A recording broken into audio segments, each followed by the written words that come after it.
سال کے سارے دنوں میں افضل ترین دن ہیں تو ذوالحجہ کے پہلے 10 دن ہیں۔ امام ابن تیمیہ فرماتے ہیں سال کی تمام راتوں میں رمضان کی آخری راتیں افضل ہیں کیونکہ اس میں لیلۃ القدر ہے، اور سارے دنوں میں سب سے بہترین دن وہ ذوالحجہ کے پہلے 10 دن ہیں۔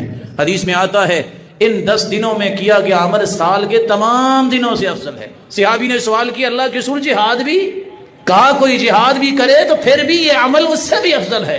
ہاں اگر جہاد کرنے والا سارا مال لے کے جائے، جان بھی قربان کر دے اور سارا مال بھی اللہ کی راہ میں لٹا دے تو وہ افضل ہو سکتا ہے۔ یہ چاند نظر آنے والا ہے تو جس نے قربانی کرنی ہے اسے اپنے ناخن اور بال کٹوا لینی چاہیے، اور جو ہی چاند نظر آئے چاند دیکھ کر دعا تو پڑھنی ہی چاہیے، تو وہاں تکبیریں بھی انسان کو شروع کر دینی چاہیے، اللہ حضور جلال کی کبریائی بیان کرنی چاہیے۔ کتنا ہی اچھا ہو یہ 9 دن کے روزے رکھے جائیں جیسا کہ اللہ کے رسول کان یصوم 9 الحجہ، اور اگر 9 دن کی ہمت طاقت نہیں ہے تو 9 تاریخ کا روزہ رکھیے گا، جس سے اللہ کے رسول صلی اللہ علیہ وسلم نے فرمایا 2 سال کے گناہوں کو اللہ معاف کر دیتے ہیں۔ اللہ عز و جلال ہمیں ان باتوں کا خیال کرنے کی توفیق دے۔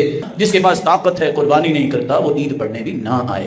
اللہ کے رسول نے فرمایا ہے ہر گھر پہ قربانی ہے، جس کے پاس طاقت ہے، گھر میں کوئی 10 افراد بھی ہیں تو 1 قربانی کر سکتے ہیں سب کی طرف سے، طاقت ہے تو آپ 100 بھی کر سکتے ہیں۔ اللہ کے رسول نے 100 اونٹ قربان کیے، اور عید کے دن مسکینوں کو محروم نہ کیجیے گا۔